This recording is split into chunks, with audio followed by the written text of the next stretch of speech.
Good morning, good afternoon, or good evening, spiritual global entrepreneurs. Welcome to the EGU podcast, Abundance Frequencies. You're with Michelle Reinhardt. Let's get cracking. For today's show, I'd love to introduce you to a brand new topic, one of which those of you with furry friends will love. We're diving into animal healing, and we're highlighting the transference of energy between humans and animals and how it can affect our furry friends. Hello and welcome to the show, Gary Sellars. Thank you very much, Michelle. I'm really looking forward to this interview and meeting all your friends and playing it back and listening to what information hopefully I can forward on and sharing as well. It's all about sharing for me with energy. That's perfect. And we started the show with a giggle, so let's keep having some fun. I'd love to introduce you, Gary, if that's all right. So Gary's passion for the human mind and body is ongoing. With what started was just an understanding of body language, eyes, and listening to people's language and what they really say, right through to neuroscience, quantum physics, and animal healing. He is blessed to stand on the pitch at Wembley Stadium as part of the medical team for the last 6 years. He's often on TV helping a player off the pitch. The survivors of abuse he's helped with their stories, which allows them to begin healing. He's helped a lady start walking again when she lost her confidence and both of her legs. It's still an emotional story. He loves animal healing and healing animals. It's a gift which he enjoys sharing. Wow, Gary, and you've only given me a snippet of what I know is in your toolbox. So can I please ask for you to share what you do and how you got into it? Animal-wise, I've always been interested in, I suppose, the psychology of human behaviour, and definitely, obviously, my parents, my mum and dad always had animals. So we had lots of cats, a few dogs, we had ducks, rabbits, guinea pigs. I remember sort of mum taking us to go horse riding, and that was really interesting. I think one of the first things from an animal healing point of view was when I was in my teens, and mum sort of said to me, I think I must have been 16 or 17, and mum said, oh, there's this bloke that's doing this horse stuff. And I really was the terrible teenager at the time, and I'm going, Mum, I really don't want to go to this rubbish. And she said, no, we must, it'd be really good. And I go, Mum, I really want to stay at home and play football or something.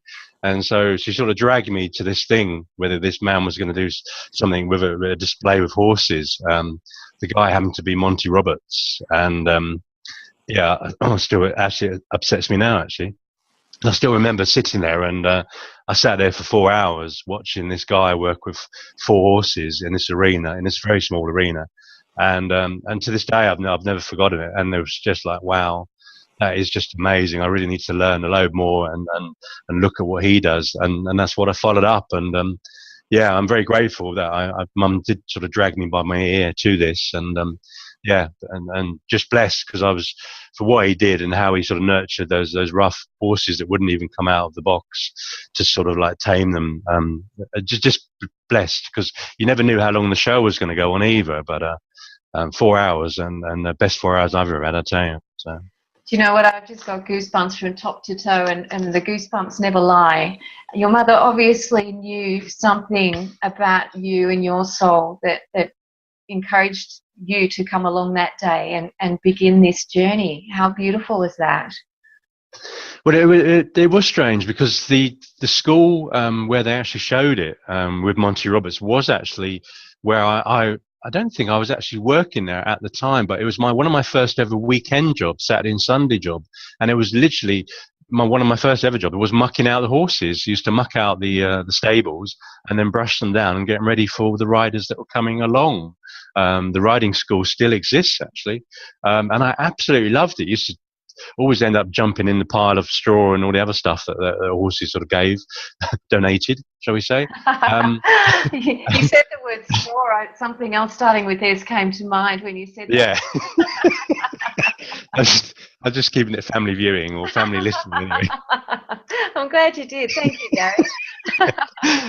Yeah, no, I just and just being around horses, and it was mad really, because I used to get up there really early on a Saturday, Sunday morning, and I think I must have done 2 days a week or something, and I would ride home at night, and it was so dark, and I know only on my little pedally bike, and I never had any lights, so I used to pedal down this lane as fast as I could so I could get to a street light so I wouldn't get run over, type of thing. But madness, but absolutely loved it, and I just love being around horses, and, and I learned a lot about that as well. And then I started riding as well. I'm just basically ride a horse, nothing too spectacular, but just to be with those sort of giant animals is just blessed, I suppose. That's magnificent, and clearly your journey went from horses to all other animals. Yeah, very much so. I mean, we had a lot of cats. I mean, my mum currently, my mum's always been one for collecting animals or rescue animals and things. So I remember we had a duck that had a heart attack, and she rushed it round to the vet, and we had and I remember even being at junior school, actually, obviously the class or the teacher had the school mouse or the school guinea pig, and every weekend one lucky pupil was allowed to take the mouse or guinea pig home.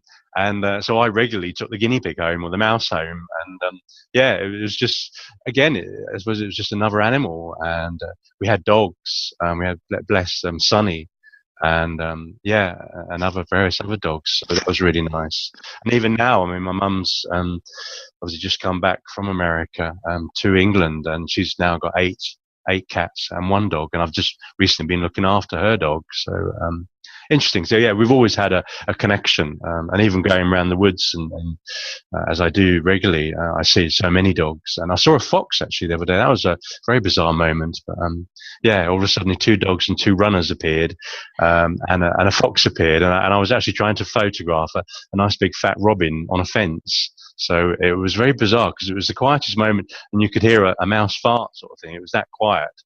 And yeah, and all of a sudden it was like Piccadilly Circus, and then everybody disappeared again, and the robin had gone as well, and I'd lost my opportunity. But very strange moment in the woods the other day. So Gary, let's talk to our viewers. I mean, we've got people listening in that are animal lovers, and to be perfectly honest, I'm a little bit suspicious of people that don't love animals, because their hearts and their vibration energy is just so pure.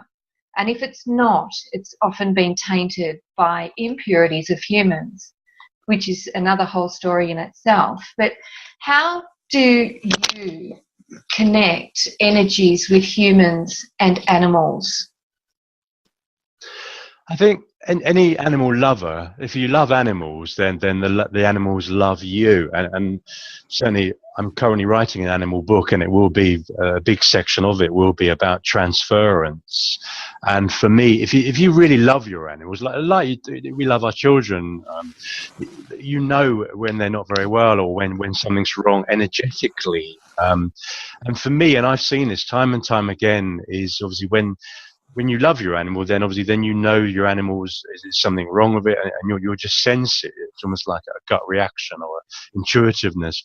But also what people don't realize, and I see this constantly now, is that when humans have problems in their own life, it could be relationships or work or environment or something, then the animal picks up on that, because obviously the animal loves us as well, and that's really important. And I've worked with so many people that obviously they don't believe that enough, and it is important, because a while ago, I think last year, I worked with a lady who had 10 dogs, and she said 3 of them have got colds and things. And well, for me, a cold is obviously throat connections and communication and a blue chakra and things. And so I sort of asked her, I said, well, what is, I said, that's obviously, so there's obviously some communication going on with you, obviously, because obviously the dogs are picking up on it. You love your 10 dogs, but 3 of them are affected, and what is going on? And she said, well, actually,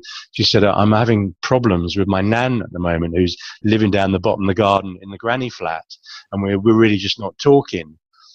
So hence why the communication model was really flagged up. I said, well, if you sort it out between your nan and get peace, then it will go. And she was like, yeah, whatever, that's never going to work. I said, well, no, if you really do, just have a chat. And she did. She literally went and had an honest chat. I was talking to a friend 2 days ago about having another honest chat with someone else. And when you have that chat, you do clear the air. And she did with her granny, and guess what? The dogs got better within 48 hours, and Wow. She was just amazed. She was just amazed because people just don't get it, and some people are starting to get it more and more, but it's just spreading the word of like, if you love your animals, then the animals will love you. And the more love there is between the two, the more the energy will spread. Oh, I'd like to take that a little step deeper, Gary, if I may, because do animals have the same energy chakra system that we humans do? I believe so. You can look up various pictures on Google and the internet and things, and people will say this, people will say that.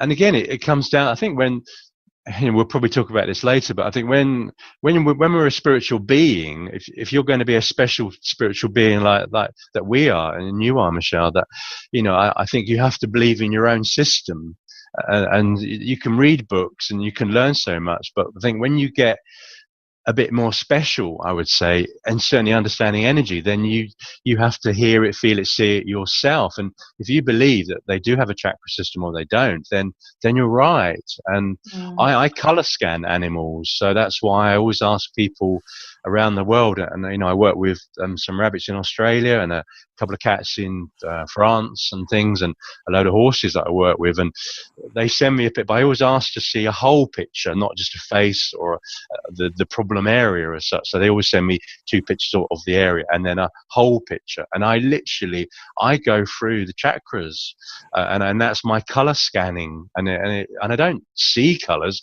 I don't even know really what I do, really. It just seems to work, but somehow I go through the colors, and energetically something will stop or something will come up. So I do have pictures of, you could look at various Google pictures, and they will show you the chakras on animals, but I believe they do. I mean, they're as near as humans as they are anyway, aren't they? So why not? So if we can heal our animals by healing our own ailments, can the reverse be true? Is it ever an animal that's sick and the human's okay? Yes, you do get. I mean, obviously, terrible things do happen to animals, and hence why the rescue animals. And sadly, I've known people that do harm animals, and I do struggle to work with that. I've done some work with the probation service, and sadly, some offenders have harmed animals, and I do. I won't work with those sort of people, but sadly, accidents do happen, as it does with humans and things. And there are certain things in the environment or around the world that animals do generally get sick. But for me, again, it brings it back to the human. I mean, heal your body, the Louise Hay work and things. I love a good illness. You look at any illness that generally a human has, then you wonder what's going on. And again, you may not think, well, my life's perfect, my life's fluffy, sort of thing, but my animals, my cats or my horses is wrong. I mean, a horse I worked with recently, the vets, and a classic line, and I'm getting all the time now from the vets. I have another question, and before I ask that one, I'd just love to say to you what a beautiful soul you are. To hear your passion for animals is just permeating right through me, and as it will be for those of our guests that adore their animals as well. So how can we help, or you, because I don't know what to do in this instance, but I probably would if I tuned into it. How would you instruct an owner to heal their own animals? Is there something they need to understand first about energy? I would go with gut reaction, to be honest, or intuitiveness. We're afraid. I think we're afraid to know what we already know, and then it's then admitting what we know something. We're all psychic, aren't we? But some people say, oh yeah, but you need to be 30 years or training and things. We don't need all that, to be honest. We've got an intuitiveness within us. It's a gut feeling. How many times have you read, most self-development books will say, do trust your own gut, and literally we need to trust the gut more because that's an internal thing. Or it's like when we're driving home and we do the route every single time to and from work, and you get home and you go, well, how did I get here? I don't even remember driving. Well, the intuitiveness, the unconscious mind was looking after us. So we need to listen to the unconscious mind a lot more, and the intuitiveness and the gut feeling. So if you're working with an animal or you feel, and it's important that you feel it rather than think it. For me, when I'm doing psychic reading, if I think it, to me, I'm just making it up. But when I'm feeling it, and if I tune in, like you said earlier, you get goosebumps and things, I tend to have a wobbly left arm, and that really sort of links in with that tells me that I really am feeling it and really tuning in. So go with, don't be afraid to say what you really think and feel about your animals, and that's really important. If you can sense something, or you just get a gut feeling, it's teaching people to be more confident about themselves and to be brave, because I mean the system will be against it, and I've seen it myself. Is when I've put out stuff on Facebook on horse sites and animal sites, and they go, recently there was a horse in America a couple of days ago, and they said, oh, well, if you send me a picture, I'll have a look at your horse. And the replies I sometimes get is, you're a bit weird, and you think, well, okay, well, you don't get it, but I get it, and I can help you. So it's allowing the owners to be more confident with what's around them, and go with the gut instinct and allow that psychicness to come out, because we've all got it. We just need to be more verbal with it.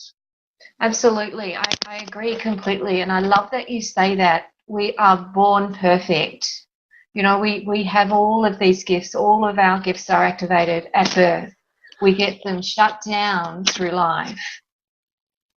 And we get to this stage where we start to awaken, as you like to call it these days, and all of a sudden the whole world starts to open up again, and it truly becomes magical, and we can talk to our animals through our hearts. That's how they communicate.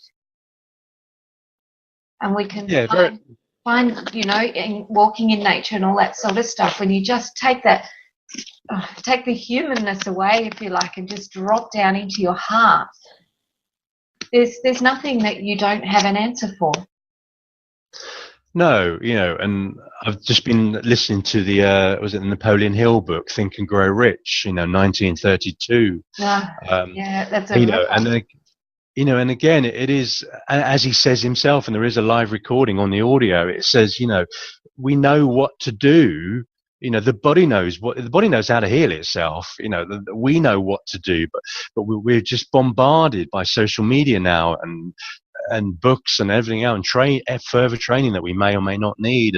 But if we just go within, we have all the skills within us. We just need to believe in ourselves a lot more. If you want change yourself first. There is no other better way of doing it. No, there is no other way of doing it. You're quite right, Gary. So if we get our humans to tap into the heart and the energy of their furry friends, is it possible that all of us, can heal our pets? Or is that limited to the few that believe they can? I think it comes down to love. So any owner who's got an animal, they will love their animal. So for me, that they'll be able to help and heal their own animal. And you can, if you've got a sick animal, or if you're working with a horse or something, I mean, first of all, you're going to just look at the horse, and again, have a conversation with the horse. Now, that may sound a bit mad and a bit kooky or something, but the horse will talk to you. an example, I suppose, is when you go to a zoo and kids or even adults will rush up to a horse, because the horse has stuck his head over the fence or something, and they'll start stroking his nose. Oh, nice horse, nice horse, nice horse. Typical pat, pat, pat. But the horse is going like, who are these strangers? Like, I don't know them. They haven't asked to come into my personal space. So when I approach an animal, I always ask permission. Is it all right if I touch you, or is it all right if I have a communication? Now, that may sound a bit mad, but it works. And the animal, the dog, the cat, the kangaroo, the horse, whatever, they will talk back to you and say, yeah, that's fine. Just be careful and be mindful of my own personal space. And then when I'm more comfortable with you, I'll let you stroke me and then we can work together. It's no different, the Monty Roberts stuff, isn't it? I mean, it's the same as with relationships. When you meet your partner, you're not going to rush up to him on the first date and start stroking him on the nose, are you? I don't know. Dogs seem to have a pretty good way of saying hello, don't they? Well, they do, yeah. It's quite unique. But no, I understand. Yeah. And that's a really good analogy with relationships, because we guard our personal space. We let people in gradually. And we give them more of ourselves as they earn that right. So that's a really, really great point that you make. And they do teach kids these days to, ask the owners if they can pet the dog and stuff like that, which they never used to do once. So there is definitely an awareness there of respecting the animal. And it comes down to respect, doesn't it? We need to respect each other as humans. We need to respect animals. Animals need to respect us.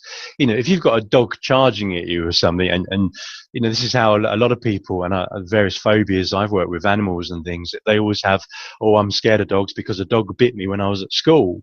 And that's quite a common one as such. And it's because they genuinely ran away because they had this big bounding dog who was as fluffy as anything, but it looked like it was going to eat them up. And they legged it. So therefore the dog sort of chased after them and probably nipped them on the leg or something. So didn't mean to, but it happened. But it's just, they didn't understand it. Had they just stood still and just put their arm down, then the dog would have just sniffed it and go, nothing here, I'm off. And would have gone on. So, but again, it's not. It's only when we're kids, there's a lot to learn, and our parents, are teaching us in those sort of areas, or they may not understand as well. So, but certainly when you've got animals, it's about love, and once you have that love, then that's where you get the feeling from. So, that's beautiful, because really there are only two emotions, love and fear. Everything else is just a variance of either one of those. And I'd just like to add too, with anyone that perhaps may be fearful of animals or may know someone that is, that can be healed as well. And it doesn't take a long time to go back and fix that either with energy healing these days. So we're blessed in the world we live in, are we not? We're very much so, and I've seen it time and time again with the phobias, fear of animals because they were bitten, fear of swimming because someone pushed them underwater when they were trying to learn to swim, fear of flying because they don't see themselves getting off the plane, fear of heights. Well, we're born with fear of heights. It's a safety mechanism, so, I mean, and then but what happens to great, we're back to the neuroscience, isn't it? You are what you think. So if you fear, then obviously then you're manifesting that in your mind, and your body will prepare for fear.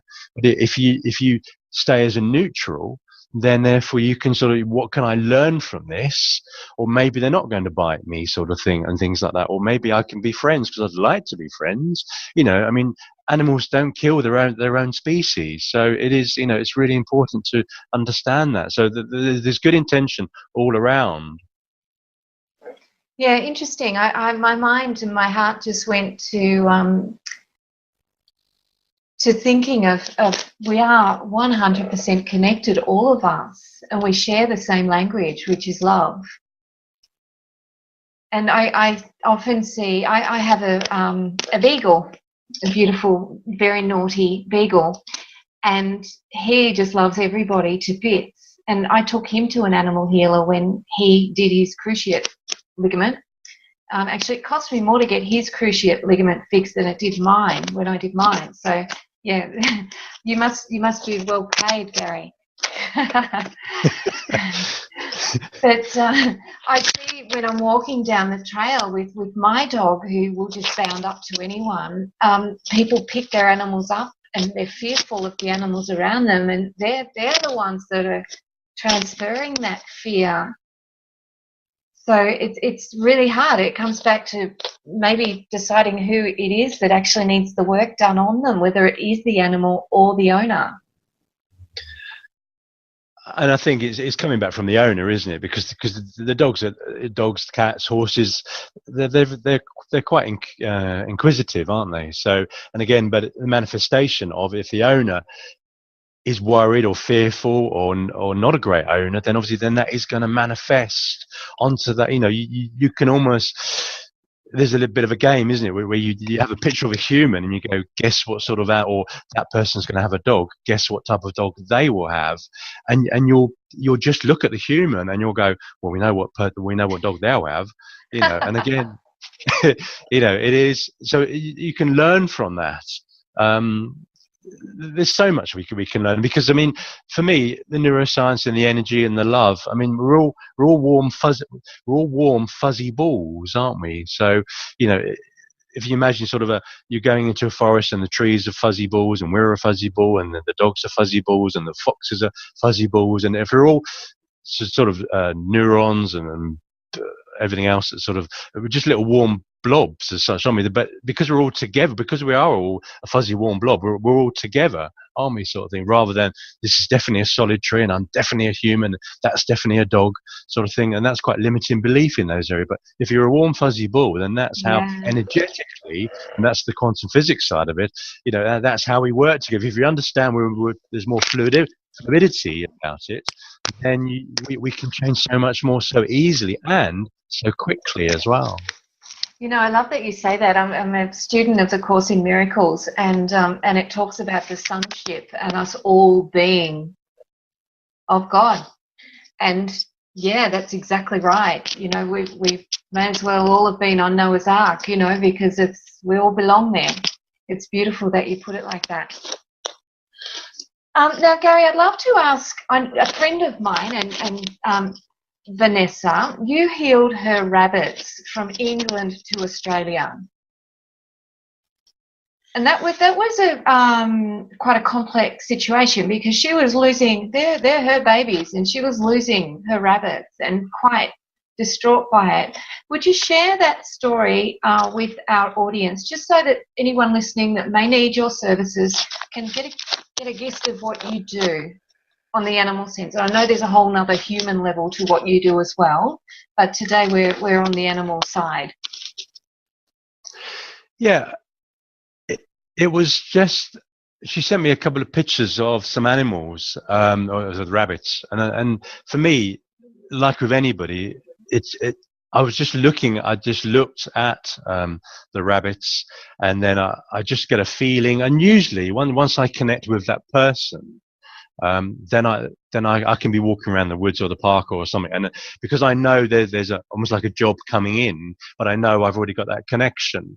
I need to go home and look at the picture, and then but I'm already working then with the universe. It's like when I see a client, then I've not met them, but they've already said, oh, I'm definitely going to come around on Tuesday at 3:00, whatever, and I already intuitively know, I know what this is going to be about, even though I haven't seen this person ever, or I haven't seen these rabbits, or obviously I've not met Vanessa and things like that. So it was really sort of looking at the pictures that she sent me, and then sort of getting a vibe of what people don't realize, and it is quite scary in some ways, but it's beautiful. But people need to realize this, I suppose, is I step into their own personal life, and it's quite revealing, and that it's beautiful. But it worries me sometimes that people are quite shocked of like, blimey, I didn't know you know this much about me, and it's just like, well, how did that rabbit tell me that, you know? And it's looking at the color scan and everything. So it is really sort of,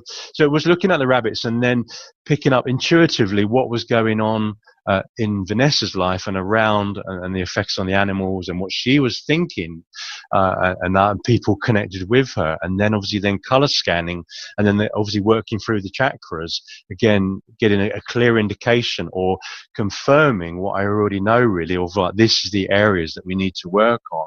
So once I diagnosed that, and then obviously letting Vanessa know the situation, and these are the things that think differently, change slightly, and then that's how things changed, and the animals were very grateful for that. Oh, that's beautiful. I just love that. That's amazing. There is just so much we can learn from everybody. We are, yeah, it's great. So we've been chatting for a while, and we could chat all day, and we should come back and if you would be so kind as to be a guest on another day, and we'll take this into the human realm and go again. But I'd love for you to share with you maybe your top 3 tips that you might have, Gary, that people can think about and ponder and perhaps put into practice into their own lives to begin their journey of deeply connecting with their pets, and sharing that greater depth of love and compassion and healing with them. Yeah, I would, hands-on healing, I think, is a critical one. And when people say, "Oh, I don't," or you hear about Reiki and quantum touch and distance healing, it's all energy. At the end of the day, it's universal energy. It's free. It's available. We've all got it. So, yeah, a tip would be get hands-on with your pets, or if you're not so confident, hands above your pets, and literally, and it sounds a bit weird, but if you can sense energy, if you genuinely glide, if you almost like as you're stroking your pet, you will feel a hot and cold spot on the animal. Now when there's a hot spot, that's obviously that's a blockage of energy, and you just spread it about. So therefore it weakens the hotness of it, and it becomes cooler again, because the body should be sort of warm to cold area, not sort of really hot. And then when you do it, you so realize that obviously they do have hot and cold spots, but it can work. If you can't touch the animal, you can't get near them because it's bandaged up, or it's got a plaster on, or it's got, a shield around its head, or something like that. Then just work 6 inches, 12 inches above the animal, and it works exactly the same. And it works because the intention that you're putting out there to that, because you intend the animal to get better. And that's the manifestation of neuroscience. And when you intend something with love and good intention, then you've already done the work even before you've even touched them. So that's a massive tip for me. That's amazing. I'd love to add to that, if anyone's poo-hooing it in any way, shape or form, and you want to trust that you can feel energy, just rub the palms of your hands together to activate your heart chakra, and then gently pull them apart, and you will feel something between that is energy.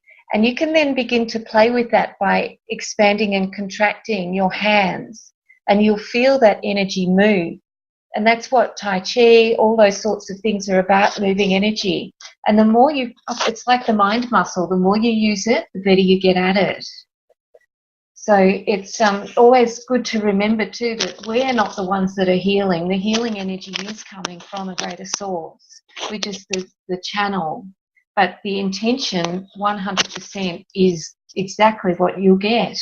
And if you love your animal, it can't be anything but love.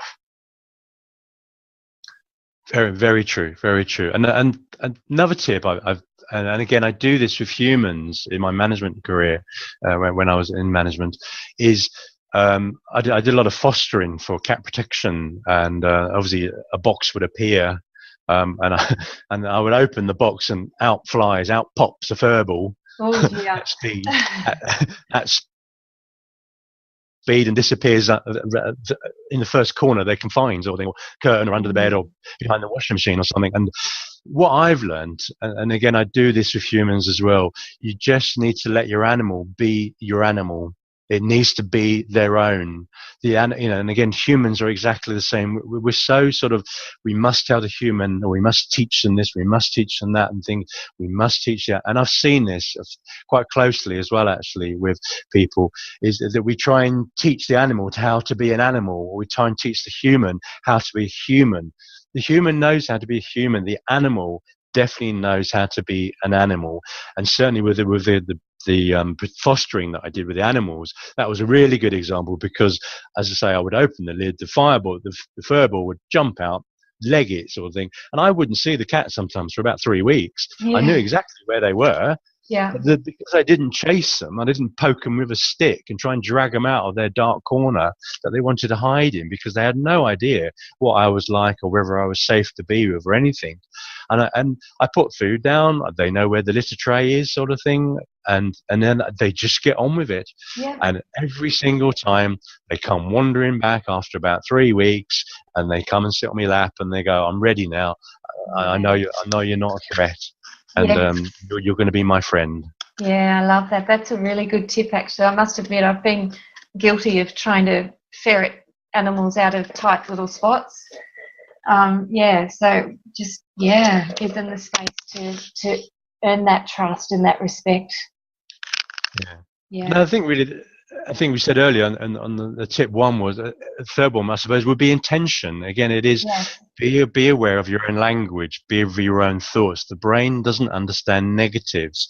So in any negative thought you have, you're just going to get more crap in your life, basically. So it's being mindful of that. So just have good intention. Just because you're new to an animal, this is your first dog, cat, horse, kangaroo, sheep, whatever, or goldfish, whatever sort of thing, just have good intention and do it with love, and that's how you'll heal animals. I love it. That's really special, Gary. Now we've got a second point here. I'm curious, and I'd love you to share this one. It's impossible to cry looking up. Yes, it's a physiological thing. You'll see this all in films. If you're about to, when you with your eyes, if you look up, you enter a visual cortex. If you look straight ahead, you're very much auditory. If you look down, you'll access your negative and positive emotions. You'll look down to your left or down to your right, depending on if you're left or right-handed. One way will be positive and negative emotions. If you look to the other side, then you're accessing your internal dialogue and things. So if you're about to, and I've noticed, I do this very much with people are obviously very traumatized with the work I do with sex abuse and rape, and they don't obviously want to access, but I get them to remember the moment as such. But I don't.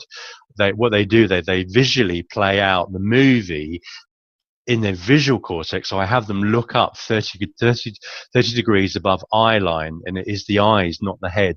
The eyes that obviously make the difference.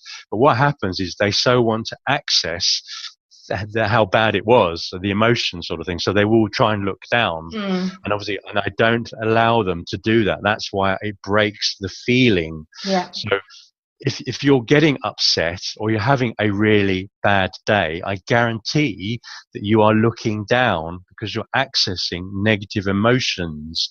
So if you want to stop crying or want to feel better about yourself, be aware of your physiology and literally look up and see, visual cortex, a brighter future. And then you honestly will. And it sounds really simple. It is really that simple sort of thing. And certainly with any trauma-based work that anybody does, if you get them to visually do it, but not remember the emotions, then that's how you break that trauma. And that works very well with the traumatic stuff that I work with. I love that. That's incredible. And we've got another one. Everyone is psychic. I never used to believe this, but it's true. How do people tap into that if they are a non-believer? Again, I think it's going with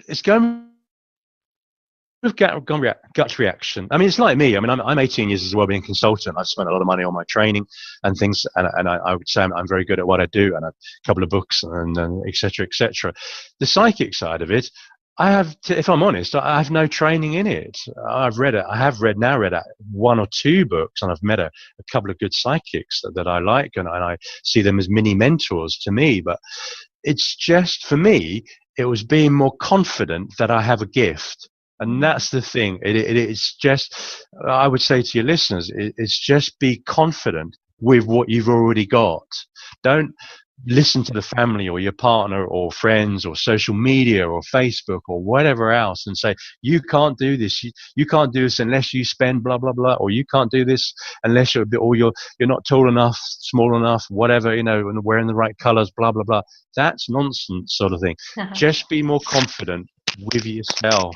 And that's my psychic skill, because if the color your body work that I do now, and that was something that when I was at Wembley Stadium, one of the nurses says, "Oh, do you do that color stuff, Gary?" And I went, "I don't. That rubbish. I'm not into all that rubbish," And they go, "No, have a go," sort of thing. And I went, "Yeah, okay." And she said, "Well, what color am I?" And I went, "Oh, you're this color." And I don't see colors. I just a color comes to mind, and then I get this. What does that mean? What does that mean? What does that mean? And then I said, and then sort of then say, well, that means blah blah blah blah, because that's what intuitively what I'm picking up. And she goes, "Oh, you're so right. You're so right." And then she goes and tells everybody else, and everybody else wants to go. Then, and I get this all the time now. So, and I'll meet someone. Very cool party trick. Yeah, it is. It's, I don't know. As I say, I don't know how it works. It just works. But it's being more confident, and it's not. And I'm quite a shy person in myself, but it's not sort of. It's not like the ego. It just sounds odd. For me, being a blokey bloke, and that's what girls, I suppose, like when they work with me, or clients that come around, they go, "Oh, you're a blokey bloke. You're a proper man," sort of thing, whatever that means, But for me, I mean, years ago, I would have never done this sort of fluffy stuff and things. I've got to be a man, I've got to be macho, and it's really sort of opened my eyes up and allow that sort of feminine side to come out. But it's not really even that. It's just the intuitiveness and the psychicness, which I now understand more than I ever did before. Yeah, and people know this, even if they don't know it. It's the thing that they're really good at, the thing that people keep asking them for, and it's the thing that they lose time doing. It's innate. It's in there. It just, people do know, but many don't think they do. Yeah. Yeah. It's just trusting yourself. It's remembering I'm okay, and trusting yourself. You know what to do, and just believe in that and feel it. Yeah, absolutely right. So, Gary, with regards to our animals, and I'm sure that there's plenty of people that are sitting there just thinking, wow, this is fantastic, because we love our pets, those of us that have them. You can't not. They look at you with, complete adoration. They love you, us humans, more than they love themselves. So if people wanted to get in touch with you, Gary, how can they do that? I have a website. It's just GarySellars.com. That they can then, if they go on there, they can see some of my animal stories, or some of the work I do. Through there, that they can email me on the emails on there and everything. So they can just reach me, just send me a couple of photos or something, or if they've just got any questions. Or obviously now I'm getting more confident on this Zoom and everything else, or this internet world. Scary, but yeah, it's we're learning. Yeah, that's how they can reach me. And yeah, I mean, I would, as I say, I'm currently writing an animal book. It's slightly delayed at the moment, but I would like to now have it out for the summer, and that'll be on Amazon. My other 2 books about abuse and weight loss are already on Amazon anyway. But yeah, I'm happy to take questions. I love questions. I mean, I'm always I'm very much for sharing knowledge and helping people and helping animals, and it's pay it forward for me. I agree. And isn't that beautiful, the collaborative world we're now living in these days?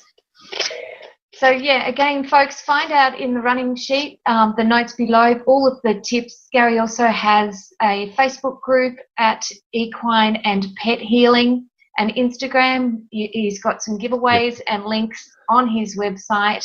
So please have a look down through the show notes and you'll find out more. that's about it from us today. We are out of time. I'd like to thank you so very much for joining us, Gary.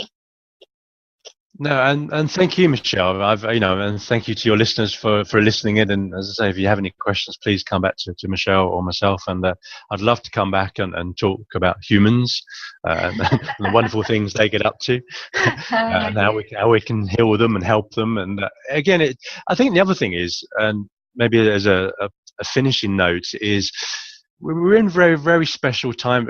We are in difficult times now in 2017, isn't it? But and sadly, we've lost spiritually. We've lost the good leaders, along the way. And for me, that's interesting because it's I think, well, if you're going to be a special being, and I think you have this as well, Michelle, yourself, is if we're going to be very special beings and understand energy and love, then I think there's a couple of vacancies up ahead for new leaders as such, or inspirational people that can be new spiritual leaders, because we have lost a lot of people spiritually that are famous in this area. And I think there's a few vacancies now, and they're looking for someone. And I think the more you're spiritually and energetically involved in that, then it is lonely. But then again, if you're going to be good at what you do, then you need to believe in yourself and not be a sheep. And I think there's a great opportunity for us to share our skills and maybe worldwide. Who knows, I completely agree. And I'd love to invite and send an extension out there to anyone that's resonated with what Gary has to say in terms of his spiritual assistance or healing. Please reach out. If you want to, you can find me at $1,000,000mindset.com, or you'll find both of us in the most incredible online Facebook community called Entrepreneurs Globally Unite. 2 years in and over 5,500 members. We're everywhere, and we're here to help. That's our job. And please know, without a shadow of a doubt, folks, that you don't have to do this alone. The journey is much more fun and much quicker if you reach out and ask for help. So once again, Gary, I'd like to thank you for joining us and invite our listeners to shine bright, superstars, because that's why you're here. And we will see you next week. Bye, everyone. Bye-bye.